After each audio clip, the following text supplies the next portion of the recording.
नमस्कार, सात संदेश से मैं अनिल कौशिक। न्यूज अपडेट 7 बजे कार्यक्रम भादरा आसपास में आप सभी दोस्तों का स्वागत है। दोस्तों, कार्यक्रम की शुरुआत करते हैं आज की मुख्य खबर से और वैक्सीन की खबर आपको बताएं तो कल वैक्सीन की किसी प्रकार की आधिकारिक सूचना हमारे पास नहीं है, लेकिन आज भादरा तहसील में वैक्सीन का महाअभियान समाप्त हुआ है दोस्तों।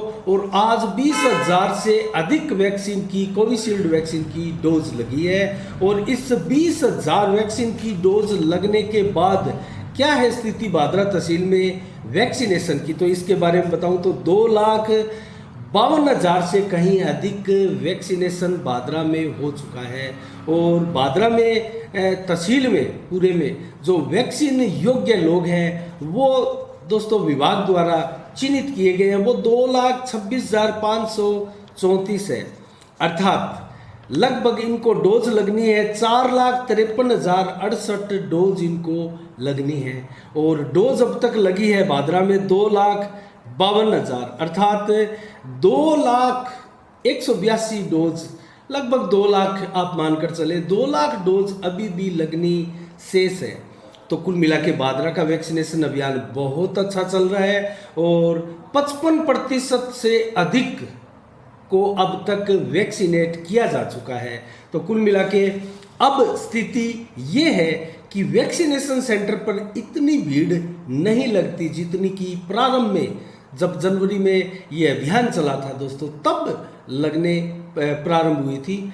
ऐसा आगे आने वाले समय में ऐसा भी समय आएगा संभवतः जो वैक्सीन से वंचित रह गए हैं उनको घर घर जाकर भी वैक्सीन लगानी पड़े, संभवतः ऐसा भी सरकार कर सकती है, इसकी संभावनाएं हैं क्योंकि सभी भारत की आबादी को वैक्सीनेट किए जाने का लक्ष्य निर्धारित है। और भारत में दोस्तों विश्व का सबसे बड़ा वैक्सीनेशन अभियान जारी है। आज दोस्तों कोरोना का जिक्र करें तो आज भारत में कोरोना एक बार फिर ज़्यादा आंकड़ा आया है। 43,263 का आंकड़ा आज भारत में कोरोना का है, जिसमें 328 लोगों की मौतें हुई है।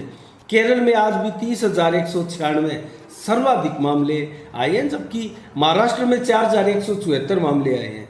तो इन दोनों ही स्टेटों को अगर छोड़ दिया जाए तो शेष भारत में 8 से 9,000 मामले हैं। तो कुल मिला के कोरोना की दूसरी लहर तो शांत है लेकिन जा नहीं रही है दोस्तों। ये एक बहुत आश्चर्य का विषय है और चिंता बढ़ाने वाला विषय भी है, क्योंकि दूसरी लहर जीरो नहीं हो रही है। हमारे देश में दूसरी लहर अभी भी 40,000 से 50,000 के बीच में आंकड़े दे रही है। तो ये स्थिति कतई अच्छी नहीं है, क्योंकि हमें कोरोना को हराकर आगे बढ़ना है, आर्थिक प्रगति पर पथ पर अग्रसर होना है। क्योंकि जिस प्रकार से आर्थिक स्थिति भारत की नहीं पूरे विश्व की डाउन हो चली थी, आर्थिक स्थिति की बहुत तगड़ी मार पड़ी है सभी देशों पर दोस्तों, उससे सभी देश उभरना चाहेंगे और भारत भी निश्चित रूप से इससे उभरना चाहेगा। और इसी को लेकर वैक्सीनेशन अभियान जो है वो और ज़्यादा तेज़ गति से किया जा रहा है, क्योंकि पिछले हमने कल भी आपको बताया था, पिछले मात्र 11 दिन में ऐसा तीसरा अवसर था कि भारत में 1 करोड़ से अधिक का वैक्सीनेशन हुआ। ये अच्छे आंकड़े हैं। भादरा आसपास की खबरों के साथ हम आपको आज मंडी के भाव और मौसम की जानकारी से भी अवगत कराएंगे। तो कुल मिला के हम आप अब बताते हैं आपको भादरा आसपास की खबरों के बारे में। तो आज 9 सितंबर है दोस्तों। कल 10 सितंबर को भादरा में कई कार्यक्रम आयोजित होंगे और सबसे पहले मैं आपको बताऊं तो कल गणेश चतुर्थी है। कल गणेश जी का पावन पर्व है और यहाँ जो गणेश उत्सव मंडल है और गणेश युवा क्लब है, इनके द्वारा दोस्तों लगातार 2 अलग अलग गणेश महोत्सव, गणेश पूजा महोत्सव किए जाते हैं और लगभग 18 वर्षों से ये लगातार जारी है। तो कुल मिला के हम इनके कार्यक्रम के बारे में आपको बताएं तो 10 सितंबर से 14 सितंबर तक दोनों ही कार्यक्रम चलेंगे। एक गणेश उत्सव मंडल की तरफ से जो कार्यक्रम गणेश जी की पावन चतुर्थी से प्रारंभ होगा वो 14 सितंबर तक चलेगा। वो चलेगा गुड़ मंडी में श्री गणेश जी और हनुमान जी का जो मंदिर है वहाँ, और अलग भजन संध्या के कार्यक्रम होंगे। अनेकों कार्यक्रम इस अवसर पर आयोजित किए जाएंगे। इसी के साथ दोस्तों जो दूसरा कार्यक्रम है जो गणेश युवा क्लब की तरफ से आयोजित किया जाता है हर वर्ष, वो भी 18वां गणेश पूजा महोत्सव जो है वो फूलदास जी की छतरी में आयोजित किया जाएगा, और कल से ये कार्यक्रम दोनों ही प्रारंभ होने जा रहे हैं। इसके अलावा कल दोस्तों परबल जी महाराज की कुटिया में भी कार्यक्रम आयोजित किए जाएंगे। और मैं आपको बताऊं तो भाद्रपद शुक्ल पक्ष की चतुर्थी कल है, शुक्रवार है।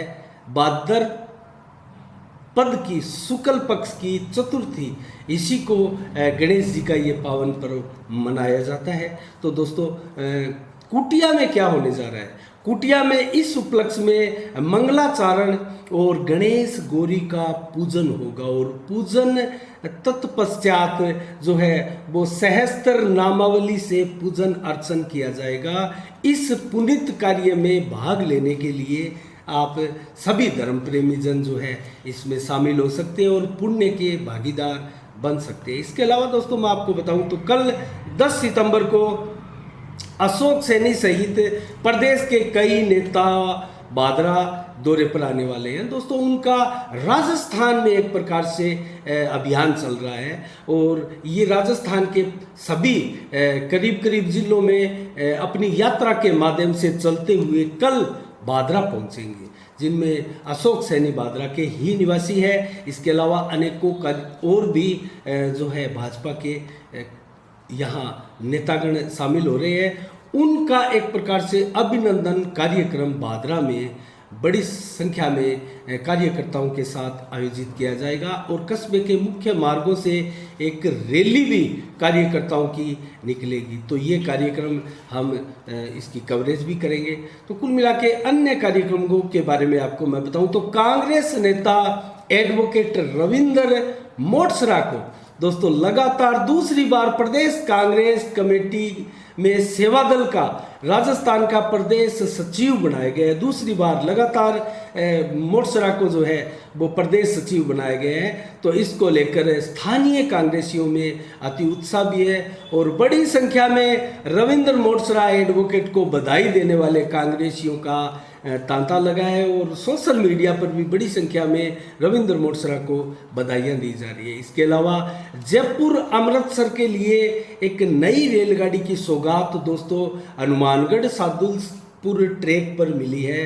तो कुल मिला के ये भी एक बहुत बड़ी उपलब्धि रेलगाड़ी के क्षेत्र में हम हमारे क्षेत्र की मान सकते हैं। दोस्तों ये जयपुर से अमृतसर बाया सीकर, चूरू, भादरा, नौर, हनुमानगढ़, सादुलशहर, गंगानगर के लिए चलने वाली है। तो इसका बहुत लाभ मिलेगा, और जल्द ही इस गाड़ी की विधिवत रूप से इसका संचालन प्रारंभ होगा। इसके अलावा दोस्तों संजय इंदौरिया जो कि एक बहुत हाथीपुरा बास के एक सामाजिक कार्यकर्ता भी हम इनको मान सकते हैं। इनके एक प्रार्थना पत्र पर जोनल प्लान घोटाले में दोस्तों आरोपियों पर एक प्रकार से 7 तारीख को भ्रष्टाचार निरोधक ब्यूरो ने एक इनका परिवाद था जिसको दर्ज किया है।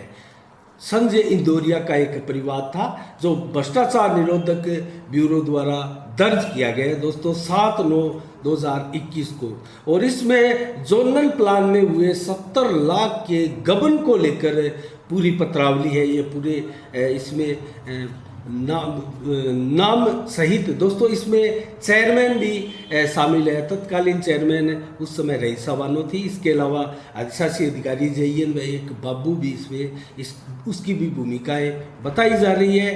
तो इनके विरुद्ध ये मामला परिवाद अब दर्ज हो चुका है। देखते आने वाले समय में इनके विरुद्ध क्या कार्रवाई होती है, किस प्रकार से दर्ज मामले में अनुसंधान किया जाता है और मामले में दोष किसका निकलता है, कितने दोषी ये लोग पाए जाते हैं, ये देखने वाली बात है। इसके अलावा सती दादी इंटरप्राइजेज का उद्घाटन 11 सितंबर को दोस्तों भादरा में होने जा रहा है और अशोक सैनी फीता काटकर इसका शुभारंभ करेंगे। इसके अलावा दोस्तों शुभम फर्नीचर वाली गली में जो है सती दादी इंटरप्राइजेज की दुकान जो है खुली है। इसके अलावा डुंगराना के राजकीय उच्च माध्यमिक विद्यालय में नवयुवक मंडल द्वारा व अध्यापकों के सामूहिक प्रयास से 35 पौधे लगाए गए। दोस्तों इस अवसर पर देवकर्ण जो नायब तहसीलदार है वो भी उपस्थित रहे और सरपंच प्रतिनिधि दारा सिंह भांबी जो है वो भी उपस्थित रहे। इसके अलावा मैं अन्य खबरों में बताऊं तो आपको अब मंडी की जो अनाज मंडी में भाव है वो बताएंगे और मौसम की जानकारी भी देंगे। तब तक के लिए दोस्तों आसपास में एक खबर मैं आपको इम्पोर्टेंट खबर मैं बता दूं। 2 अक्टूबर से प्रशासन शहरों के संग अभियान भादरा में शुरू हो रहा है। दोस्तों इस अभियान का आप सभी जो कस्बा वासी है फायदा उठा सकते हैं और इसमें विशेषकर पट्टे बनाने का कार्य जो है वो प्रमुखता के साथ किया जाएगा और पट्टा बनाने के लिए जो दस्तावेज आपको पहले ही आप तैयार रखकर इसका लाभ आप ले सकते हैं प्रशासन शहरों के संग अभियान में। तो दोस्तों इसके बारे में मैं आपको कुछ ज़रूरी चीज़ें बताना चाहूँगा। मतदाता सूची जो 2009 की है उसमें आवेदक के नाम की जो फोटोकॉपी है वो करा के आप रख सकते हैं। 2009 के जो मतदाता सूची है 2009 की उसमें आवेदक का जो नाम है उसकी फोटोकॉपी आप करवा के रख सकते हैं। अपने मकान का 3 ब्लू प्रिंट का नक्शा जो है आप निकला कर तैयार रख सकते हैं। इसके अलावा 2 पड़ोसियों के शपथ पत्र भी आपको देने होंगे तो उन 2 पड़ोसियों से आप बातचीत करके उनके शपथ पत्र लेकर आप तैयार रख सकते हैं। नोटेरी से इसे प्रमाणित करवाना होगा। इसके अलावा दोस्तों भूमि पर कोई विवाद नहीं है बोलकर आपको एक शपथ पत्र देना होगा और उस शपथ पत्र को भी नोटेरी से आपको प्रमाणित करवाना होगा। तो ये शपथ पत्र भी आप तैयारी करके रख सकते हैं अगर आपको पट्टा बनवाना है अपने मकान का। तो कुल मिला के परिवार में किसी प्रकार का कोई पट्टा नहीं है, इसका भी एक शपथ पत्र या राशन कार्ड की प्रति आपको देनी होगी। इसके अलावा बिजली पानी और टेलीफोन के बिलों की फोटोकॉपी आप तैयार रखें, ये भी उसमें संलग्न करनी पड़ेगी। इसके अलावा आवेदक का पहचान पत्र आधार कार्ड की फोटोकॉपी करवा कर भी आप रख लें और इसके अलावा आपको मोबाइल नंबर और ईमेल पते वगैरह आपको देने हैं। तो ये डॉक्यूमेंट्स आप जो 2 अक्टूबर आने वाला 2 अक्टूबर है तब से प्रशासन शहरों के संग अभियान शुरू होगा और सभी वार्डों में ये अभियान आएगा। तो अपने वार्ड में जब तक ये अभियान आए तब तक आप इन डॉक्यूमेंट्स को तैयार करके रख सकते हैं। तो कुल मिला के अब हम आपको बताएंगे मंडियों के भाव, इसके बाद में मौसम की जानकारी भी आपको देंगे। मंडी के भाव शुरुआत करते हैं नोहर से। दोस्तों सरसों नोहर में 7600 रुपये से 8249 रुपये की बोली लगी और ग्वार की बोली जो है 5500 रुपये से आज 6125 रुपये तक लगी है। ग्वार के बारे में मैं आपको बताऊं तो दोस्तों आज ग्वार में 200 से 300 रुपये तक की उछाल विभिन्न मंडियों में देखी गई है और चना का भाव 5000 से 5250 रहा और ग्वार का भाव 5500 से 6125 हमने आपको बता ही दिया। गेहूं का भाव 1800 से 1835 रुपये आज बोली में रहा नोर में। तारामीरा का भाव 6500 से 6841 रुपये नोर की मंडी में रहा। अब सीमावर्ती अपने जो राजगढ़ है सादुलपुर मंडी का जिक्र कर लेते हैं। सादुलपुर मंडी में विभिन्न जिन्सों के भाव क्या रहे तो सरसों के भाव यहाँ 7400 से 7700 की बोली लगी है और ग्वार में यहाँ 5500 से 6125 की ही बोली लगी है, जबकि चना नया 5300 रुपये में और चना पुराना जो है वो 5250 रुपये में बिका है और गेहूं 1850 से 1900 तक की बोली लगी है गेहूं की।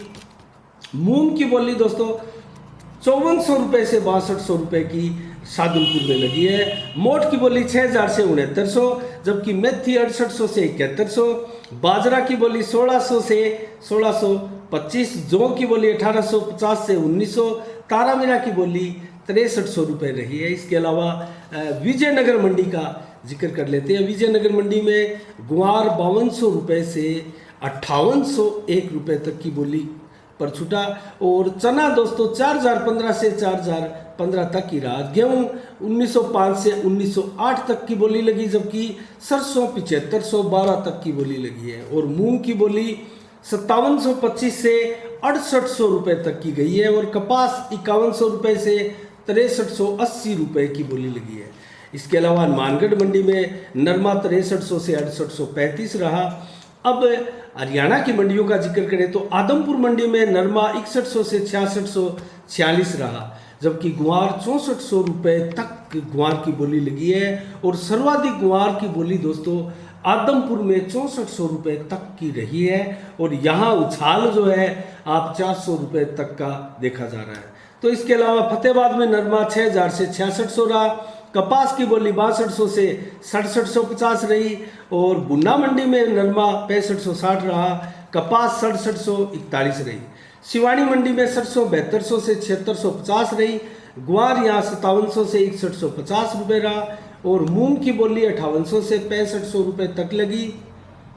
चना की बोली 5100 से 5300 रुपये तक रही। जौ की बोली 1900 से 2050 तक रही। जबकि सिरसा मंडी में भाव देखे कपास का तो 6000 से 6671 की बोली रही। और नरमा में 6000 से 6671 तक की बोली रही। तो ये दोस्तों आज के मंडी के भाव। अब हम जिक्र करेंगे दोस्तों मौसम के भाव, मौसम के मिजाज का, माफ़ कीजिएगा। तो मौसम का मिजाज कैसा है? तो आज जिस प्रकार से हमने कल आपको बताया था हल्की मामूली बौछार बरसात की, तो आज दोस्तों 9 सितंबर को आज दोपहर को जो है 2:50 बजे एक प्रकार से बरसात हुई थी। और जो बरसात लगभग बताई गई थी 1.1 मिलीमीटर, तो उतनी बरसात लगभग आज हुई है। और आज जो हवा चल रही है दोस्तों, तापमान आज 30 से 33 का रहा 9 सितंबर को। और रात्रि को अगर मैं आपको बताऊं तो 1.1 मिलीमीटर बरसात रात्रि को भी मौसम विभाग की चेतावनी है। एक प्रकार से उनका आंकलन है, भविष्यवाणी है। तो हवा रात्रि को 29 किलोमीटर प्रति घंटे की रफ्तार तक चल सकती है। तो ये हवा का झोंका मात्र है। इसके अलावा दोस्तों 10 सितंबर का कल के मौसम का अनुमान लगाएं तो सुबह 6 बजे से 2 बजे तक अगर मौसम का अनुमान लगाए तो 6.3 mm वर्षा हो सकती है दोस्तों। कल सुबह 6 बजे से 2 बजे तक, माफ़ कीजिएगा 12 बजे तक, माफ़ कीजिएगा 6 बजे से 12 बजे तक 6.3 mm बरसात होने की संभावनाएं मौसम विभाग द्वारा व्यक्त की गई है। तापमान 27 से 30 डिग्री रहेगा, जबकि हवा जो है 14 से 18 किलोमीटर प्रति घंटे की रफ्तार से चलेगी। और अगर झोंका देखें, अंतिम झोंका, तो 32 किलोमीटर की रफ्तार से भी आ सकता है। बादल 100% छाए रहेंगे।